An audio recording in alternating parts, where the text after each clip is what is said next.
Two massive orc warriors collapse in the snow outside a poor human's cabin, and one of them points a blade at his throat. The human had stepped outside only to drag in firewood before the storm worsened. Instead, he finds blood in the snow, broken armor, and two towering green-skinned warriors barely standing. One sister is shaking with poison from a black arrow lodged near her ribs. The other is still strong enough to fight, and strong enough to kill him if she decides he's a threat. She grabs his collar, shoves him against the cabin wall, and growls a warning in a language he barely understands. Humans who see wounded, orcs usually run, or sell them, or finish them. But instead of fleeing, the human snaps the arrow shaft, lifts the poisoned warrior onto his shoulder, and drags both sisters inside his tiny cabin before the storm buries them all alive. The conscious sister watches him with cold suspicion. Then she says something that freezes the room. If he wants to live, he must survive their clan's deadly test. And outside, hunters are already coming. The human's cabin was barely large enough for one person, and now it held two wounded orc warriors. Snow rattled against the wooden walls as the storm swallowed. The mountain pass outside. Inside, the fire snapped weakly in the hearth, struggling to heat the cramped space filled with unfamiliar armor, wet cloaks, and the heavy scent of iron and blood. The human moved quickly, but not gracefully. His life had never prepared him for tending warriors, much less orcs. His hands were cracked from years of hauling charcoal and chopping frozen wood, not from healing battle wounds. Still, he worked carefully. The poisoned sister lay across his narrow bed, her breathing uneven, skin burning with fever. Even wounded, she looked terrifying. Broad shoulders, scarred arms, and thick braids tied with iron rings that clinked softly whenever she shifted. The other sister remained awake. She sat upright against the far wall, one knee raised, a long blade resting across it. Her eyes never left him. Every time he stepped closer to the bed, the blade lifted slightly. The human tried not to stare. He had seen orcs only from a distance before, passing warbands on the far road, towering shapes that made even armed men step aside. Up close, the difference between them felt enormous. She was taller even while sitting, her presence filling the room like a storm cloud. His cabin suddenly felt far too small. He knelt beside the bed and carefully pulled the broken arrow from the wounded sister's side. Black poison stained the metal tip. He tossed it into the fire without ceremony. The awake sister's voice came low and sharp. "You touch her again without reason, human, and you lose that hand." He swallowed but did not argue. "She'll die if I don't clean it." For a moment, only the wind answered. Then the blade lowered a fraction. The human worked quietly after that. Boiled water, bitter herbs crushed in a wooden bowl, torn strips of cloth cut from one of his own shirts. He had used these same methods on injured hunting dogs, mule kicks, and once on a trapper who had slipped on ice and cracked his ribs, never on an orc. The poisoned sister stirred once, her huge hand grabbing his wrist with surprising strength. She murmured something in her language, voice hoarse but commanding. The conscious sister froze. For the first time, her expression changed. Not fear, recognition. The human noticed it immediately. He pretended not to. Instead, he kept working, tying the bandage with steady hands while the storm roared outside. His cabin was a simple place, a narrow bed, one wooden table scarred by knife cuts, bundles of herbs hanging from rafters, a rack of charcoal sacks stacked near the door for trade in the village below. Everything about his life was small, quiet, and predictable. And now two towering orc warriors filled the space like living statues of iron and muscle. The conscious sister studied the room with careful eyes, the tools, the herbs, the patched walls, the empty shelves that told their own story of poverty. "You live here alone," she said at last.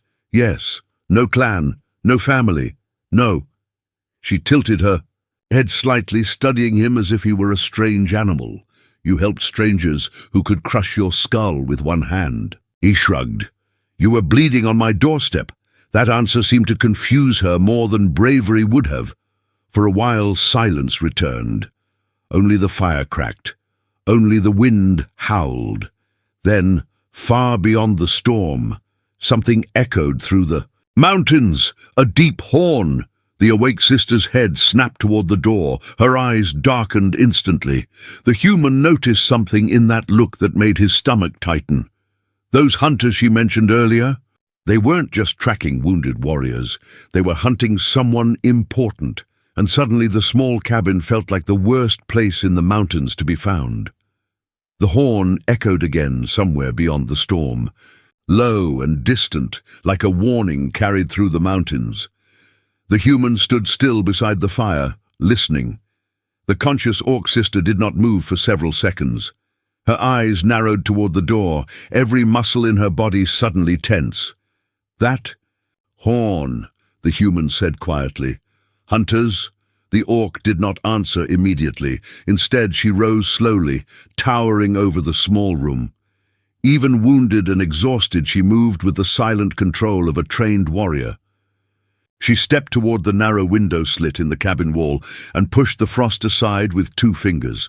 Snow swallowed the world outside, but she listened carefully. Then she returned to her seat. "Not close," she said finally. "Yet." The word "yet" settled heavily in the room. The human nodded once and turned back to the fire. He dropped another log into the hearth and adjusted the iron pot hanging over the flame.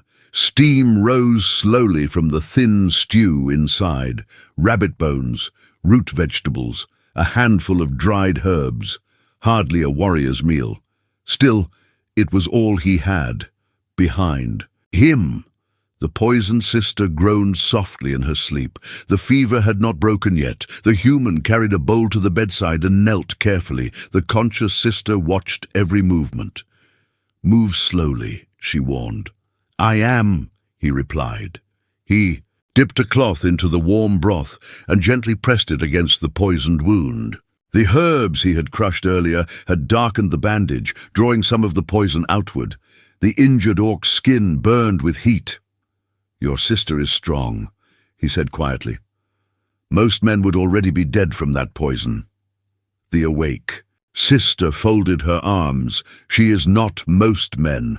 That much was obvious. Even unconscious, the wounded warrior radiated a presence that felt heavier than the room itself. Her armor was not ordinary soldier's gear. The metal carried deep etchings along the edges, symbols of wolves and jagged mountain lines, clan marks the human had never seen before. He pretended not to stare, but he noticed everything.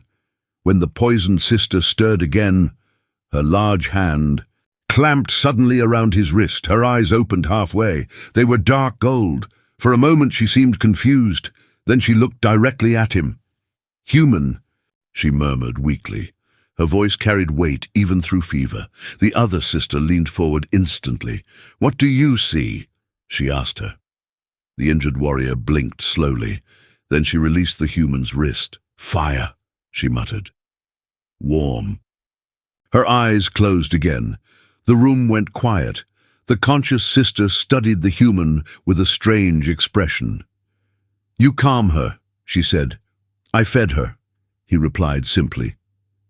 The orc seemed to consider that answer carefully. After a moment, she stood and crossed the room toward the table.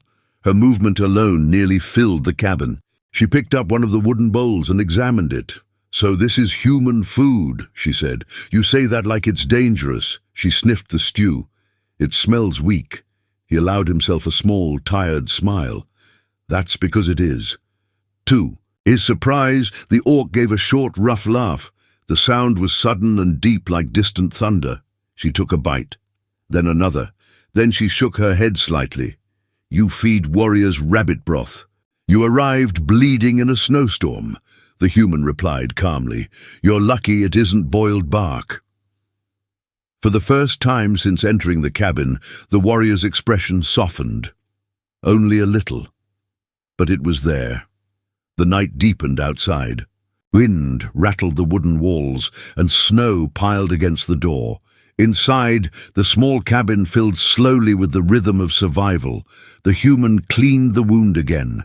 The orc sharpened her blade near the fire, slow, deliberate strokes against a whetstone, steel, whispered in the quiet room. Neither spoke for a long time. At one point, the human nearly dropped the kettle while lifting it from the fire. Before it could fall, a massive green hand caught it effortlessly. The orc held it steady. "You are tired," she said. He shrugged. "I haven't slept much." "Why? You keep pointing knives at me." She stared at him for a long moment. Then she set the kettle down. "You are strange, human. I've been told worse." Silence returned, but it was different now, less sharp. Later that night, the Poison Sister's fever suddenly spiked. Her breathing turned ragged and sweat soaked the blankets. The human moved quickly, fresh herbs into the pot, cold cloth against her forehead. He worked with quiet urgency. The conscious sister watched closely. "Why do you do this?" she asked at last. He did not look up. "Because she's dying. You do not know us." "No. We could kill you tomorrow." "Maybe." The orc's eyes narrowed. "Then why?" The human finally met her gaze. "Because tonight you needed help." For a long moment, neither of them moved. The fire popped softly in the hearth. The poisoned sister's breathing slowly steadied. The warrior looked down at her sister, then back at the human. Something had shifted. Not trust. Not yet, but something close to respect. Then suddenly the warrior's head snapped toward the door. Her hand went instantly to her sword. The human heard it too this time. Footsteps, not many, but heavy, crunching slowly through deep snow outside the cabin. Someone had found the trail. The footsteps outside the cabin stopped. Inside, the fire cracked softly, but no one moved. The human slowly set the kettle down on the table. Across the room, the orc warrior had already risen to her full height, blade drawn without a sound. In the narrow cabin, she seemed impossibly large, her shadow stretching along the wooden walls like something carved from stone. The human whispered, "How many?" She tilted her head slightly, listening. "2," she said after a moment, "maybe 3. Her eyes flicked toward the back wall of the cabin. "Is there another way out?" The human nodded once and pointed toward a low wooden trapdoor near the hearth. "Root cellar. It tunnels toward the trees." She considered it for half a breath, then shook her head. No running. Instead, she stepped beside the door and flattened herself against the wall. The human understood the silent instruction. He moved to the door slowly, forcing his shoulders to stay loose even though his chest felt tight. Another crunch in the snow, then a knock. Not polite. Heavy. The human opened the door just enough to see 2 figures standing in the storm. Villagers. Both. Men were wrapped in thick winter cloaks, faces red from the cold. "Evening," one of them said. "You heard that horn earlier?" The human nodded. "Storm's loud tonight." "We're checking cabins," the second man continued. "Travelers were seen crossing the ridge. Dangerous folk." Behind the door, the human could feel the orc, warrior standing less than a step away. If either man looked past him for even a moment, they would see her. "Just me here," the human said calmly. The men leaned slightly, trying to peer into the dark cabin. "Mind if we warm ourselves a moment?" one asked. For the first time, the human hesitated. Inside, the orc's blade hovered inches from the doorframe. If they entered, they would die, and the cabin would become a grave. The human forced a tired smile. "Fire's nearly out," he said, "and I'm sick besides. Fever." The lie came easily. Years of living alone had taught him that sometimes survival meant discouraging visitors.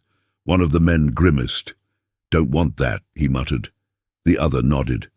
"Lock your door, then. Storm's not the only trouble tonight." They turned and disappeared back into the snow.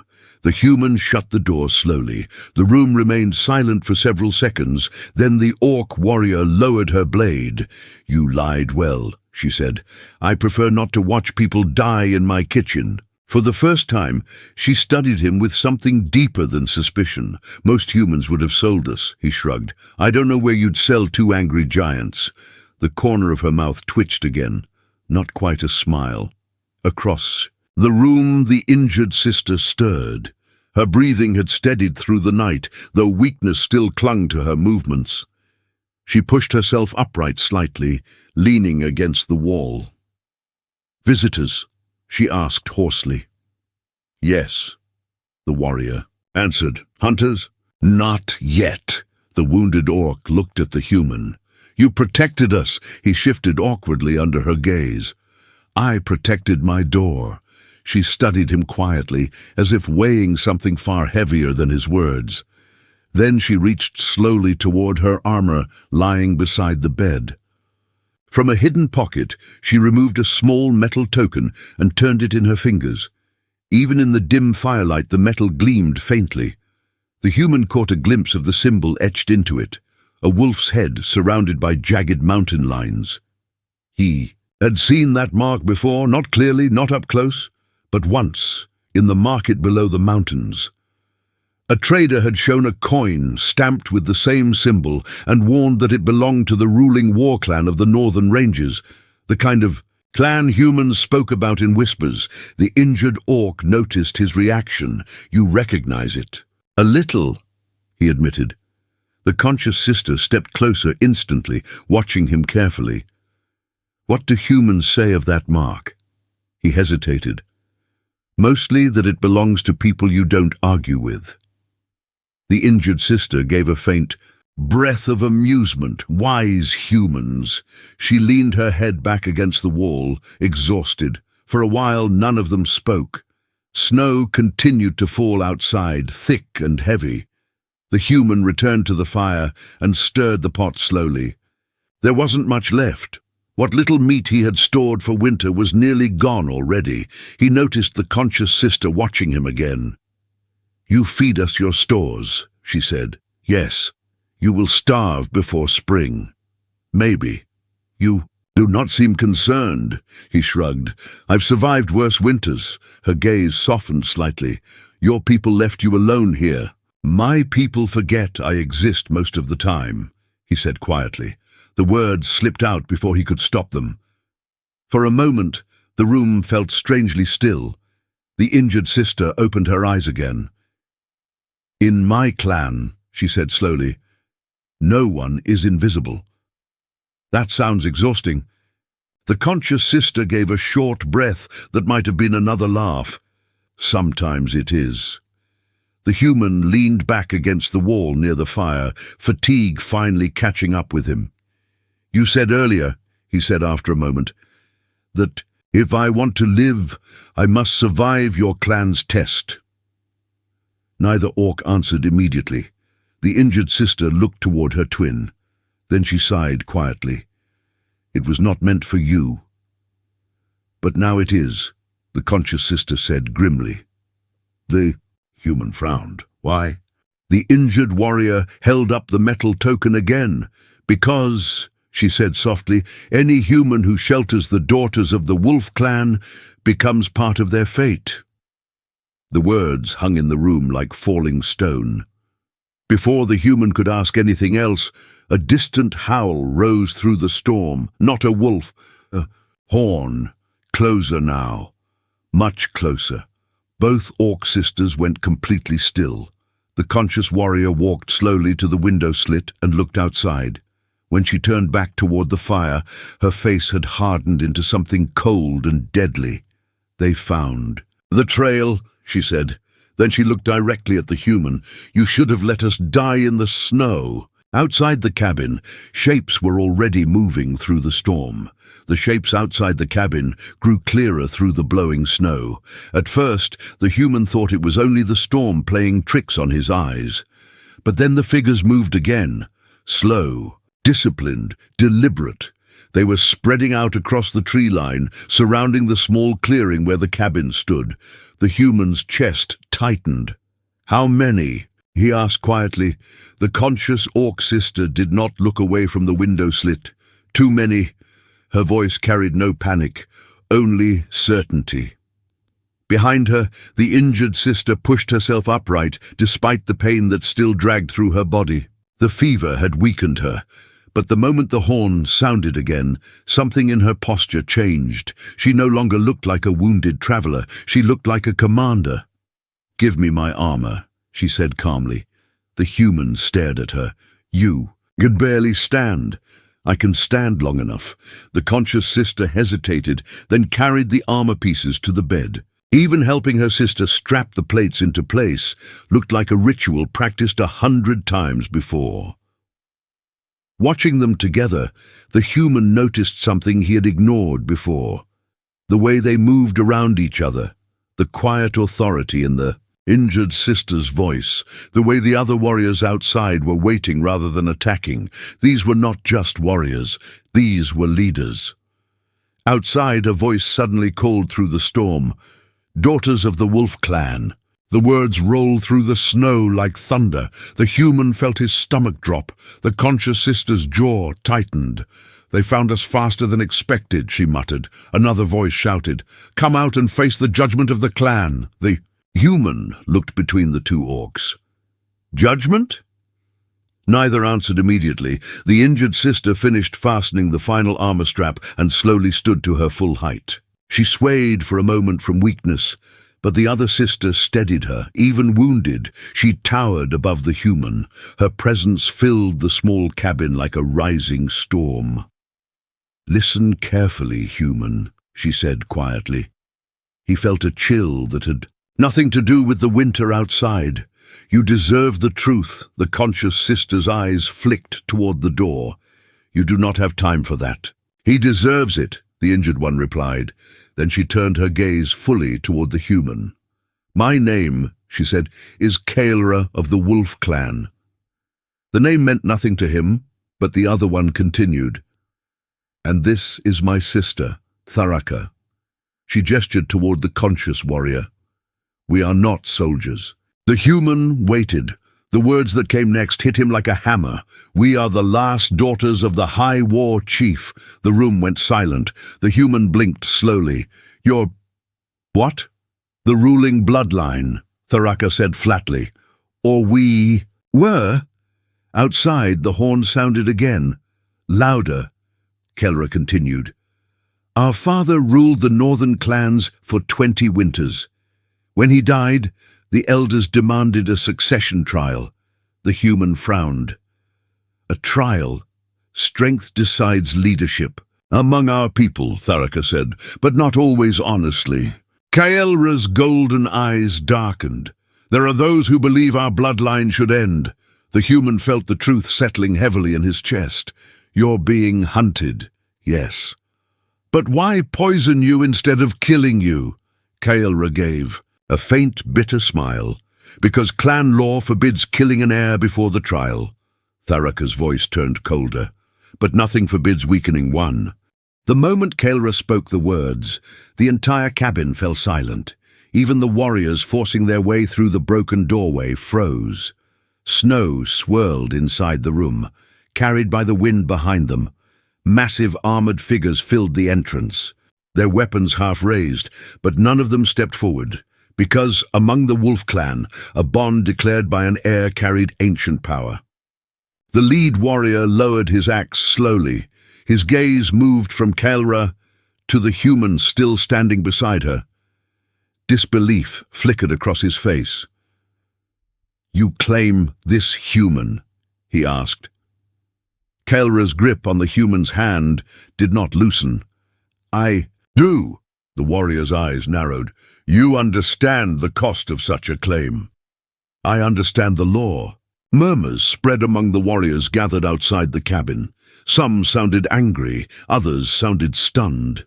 Tharaka stepped forward then, her blade resting casually across her shoulder, as if daring anyone to challenge the declaration. "The bond is spoken," she said coldly. "Any who dispute it may bring their challenge to the clan circle." No one moved. The wind howled through the broken door. Finally, the lead warrior lowered his weapon fully. "The trial will wait," he said. Then he turned to the human. "But know this, small one, the mountains do not forgive easily." With that, the warriors withdrew into the storm. The clearing slowly emptied, leaving only deep tracks in the snow and the echo of horns fading. Into the distance, inside the ruined cabin, the fire burned low. The human exhaled slowly.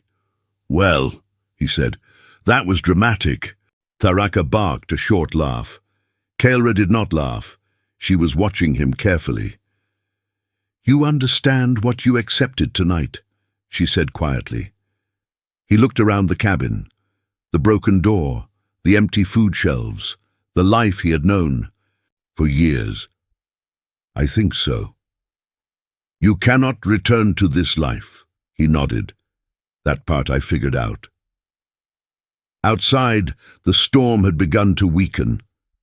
Pale morning light crept through the trees, turning the snow silver. For a long moment, none of them spoke. Then the human walked to the hearth and stirred the last coals of the fire. "You know," he said, "I was planning to spend this winter alone." Tharaka leaned against the wall. "You did not seem very good at it." He smiled faintly. "Apparently not." Kaelra stepped closer to him. "You can still leave," she said. The human looked up. "The bond cannot be undone without cost," she continued, "but you could choose a quieter life in the clanlands. You would not have to stand beside me in war or politics." He studied her face. For the first time since the storm began, she looked uncertain. That surprised him more than anything. "You offered me a place," he said. "Yes." "Then I'll see what that place looks like." "You are not afraid." "Oh, I'm terrified." That made her smile. Not the proud warrior smile he had seen before. Something softer, something real. Weeks later, when the snows finally melted along the lower valleys, the human climbed the mountain road beside two enormous orc warriors. The Wolf Clan fortress rose from the cliffs ahead, carved into the black stone like a sleeping beast. Hundreds of warriors watched as they approached, some curious, some hostile, some openly skeptical. The human felt very small walking through those gates, but Kaelra never released his hand. Tharaka walked at his other side like a silent wall. Inside the great hall, clan elders whispered among themselves as the declaration was repeated. Some objected, some warned of weakness, but none challenged Kaelra openly, because the law of the bond was ancient, and because the human who stood beside her had survived the storm that nearly killed the daughters of the Wolf Clan. Life in the mountains was not easy. The human struggled at first. Everything felt larger, louder, heavier than the quiet world he once knew. But slowly, things changed. He repaired tools in the forge. He learned the paths through the high forests. He treated wounds after training battles. And little by little, the warriors who had once laughed at the idea of a human in their halls began to see something different. Not strength, not dominance, but endurance. The same quiet, stubborn courage that had pulled two dying warriors out of a snowstorm. Months later, on a cold evening near the fortress walls, the human stood beside Kaelra, watching the sun disappear behind the mountains. "You know," he said, "this all started because I went outside to grab firewood." Kaelra glanced at him. "Do you regret it?" He looked at the vast mountain valley below them. The fires of the Wolf Clan burning in the darkness, the sound of warriors training in the distance, the strange new life that had somehow become his. Then he shook his head. "No." Kaelra slipped her large hand into his. "In the snow," she said quietly, "you saved a stranger." He smiled faintly. Turns out she wasn't just a stranger. Far below them, the wind carried the howl of wolves through the night, and somewhere in the mountains the story had already begun to spread, of the winter when two orc warriors tested a lowly human and discovered a strength their world had almost forgotten how to see. The human understood now, the arrow, The pursuit, the hunters waiting outside instead of attacking, this was not a random chase, this was politics, deadly politics. The human ran a hand through his hair, pacing once across the small room. "You said earlier that if I want to live I must survive your clan's test." Neither sister spoke. Then Tharaka answered. "Yes." He stopped walking. "You were serious. More serious than you understand." Kelra stepped closer. "When you carried me into this cabin, when you treated my wounds, when you sheltered us," she held up the metal wolf token, "you entered the protection law of the wolf clan." The human stared at the token. "I didn't choose that." "No," she said softly, "but the clan did." Outside, heavy boots crunched through the snow. The human could now see shapes moving closer through the window slit. Massive figures wrapped in dark armor, orc warriors, many of them. Tharaka's voice lowered. "Our enemies will twist the law. They will say you touched a clan heir while she was weakened." The human's confusion turned to anger. "I was saving her life. They will not care." Kaelra spoke the next words quietly. "They will demand a trial." The human felt the weight of the truth settling over him. "And if I refuse," Tharaka answered, "they kill you." He looked at her in disbelief. "You're joking." "No."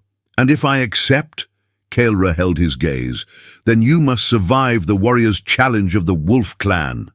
The human laughed once, not from humor, from disbelief. "You're serious." "Neither." Sister smiled.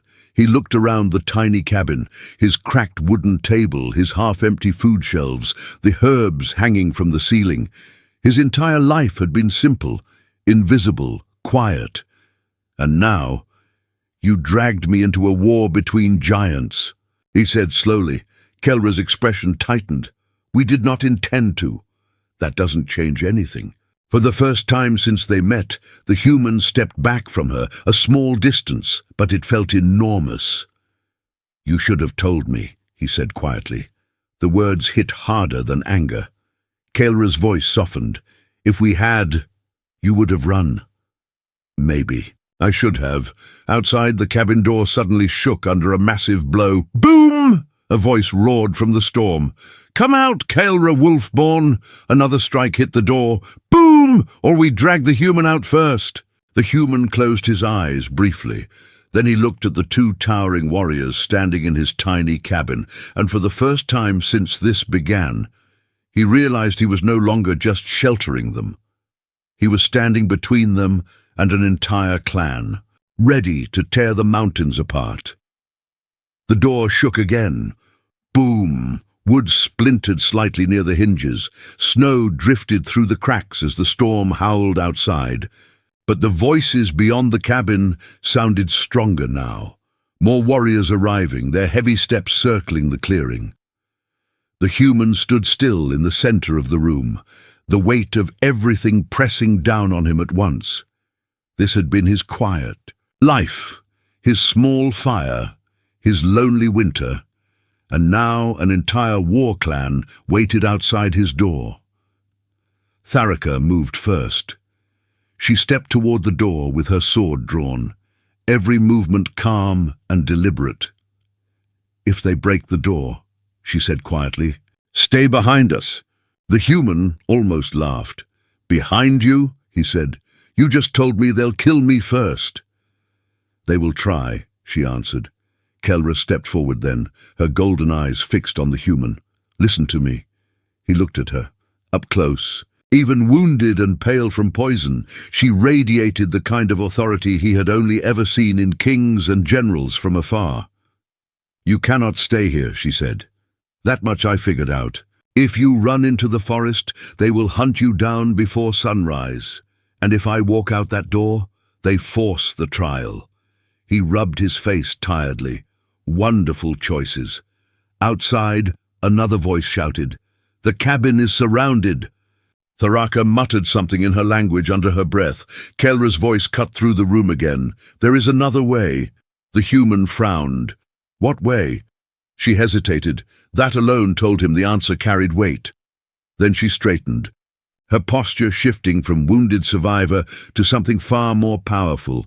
"Among my people," she said slowly, "the law of protection binds any who shelter a clan heir. Yes, you mentioned that. But there is another law." The human waited.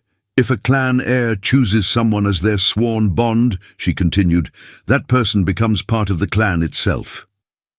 The room went very quiet. The human stared at her. "You're not saying what I think you're saying." Kelra did not look away. "It is the only way to remove you from the trial." Tharaka's eyes widened slightly. "Kelra." But her sister raised a hand. "I know the law." The human felt his pulse thumping in his ears. "You're offering to—" "What exactly?" Kelra held his gaze. "In human words?" She paused. "Marriage." The word hit the small cabin like a thunderclap. The human blinked several times. "You've lost your mind." Outside, another heavy blow struck the door. Boom! Tharaka turned sharply. "They will break through soon." But the human barely heard her. He stared at Kelra as if she had just suggested something impossible. "You don't even know me," he said. "I know enough. You're the daughter of a war chief." "Yes. I burn charcoal for a living. I'm aware." He gestured wildly around the cabin. "This place is falling apart. Your roof held against the storm. That's not the point." Kelra stepped closer. Up close, the difference between them felt even more impossible. She was taller by nearly a head, broader by twice his strength, her presence filling the room like a living mountain. "You saved my life," she said quietly. "That doesn't mean you marry me. You protected us when every reason told you not to. I didn't know who you were. That is exactly why it matters." The human shook his head, pacing once across the room. "You're offering this because of clan politics." "No. Yes, you are." Her voice sharpened. "If this were politics, I would leave you to the trial." He stopped. That was true. Tharaka watched the exchange silently now, her blade still ready near the door. Kelra continued more softly. "My world is built on strength," she said. "Warriors, bloodlines, victories." Her golden eyes held his. "But none of those things saved me in the snow." The human looked away. "That doesn't mean I belong in your world." "Perhaps not." Outside the door, another crack of wood split under a heavy strike. The warriors were almost through. Kelra spoke again. "Faster now. If you refuse, they will drag you into the challenge. A human cannot survive it." "Maybe I could try." She shook her head. "You would die before sunset." Silence stretched between them. The human felt the truth of that settling heavily in his chest. He looked down at his rough hands.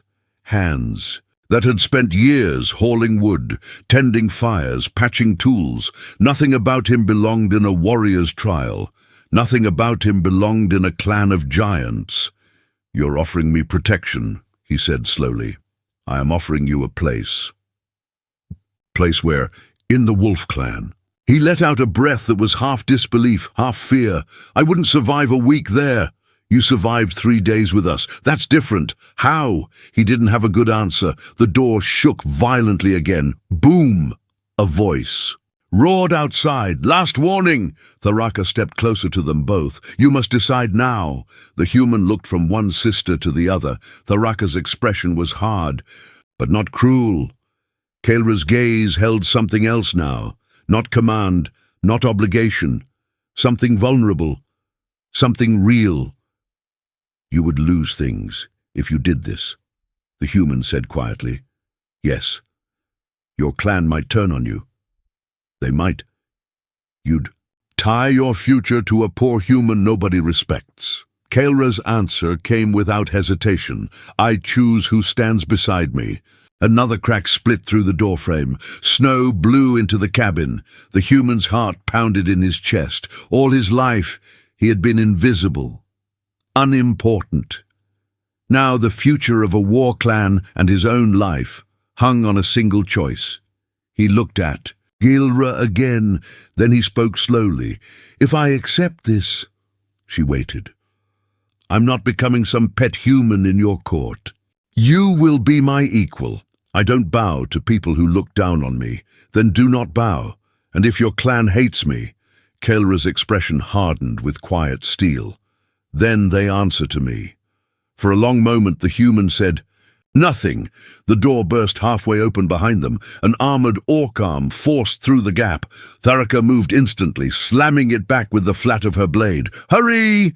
The human took one breath, then another, and finally he looked back at Kaelra. "You're serious about this?" "Yes." He shook his head once in disbelief. "Then I guess my quiet winter is officially over." Kaelra held out her hand. Slowly, the human looked at it. Then he placed his rough, calloused hand into her larger one.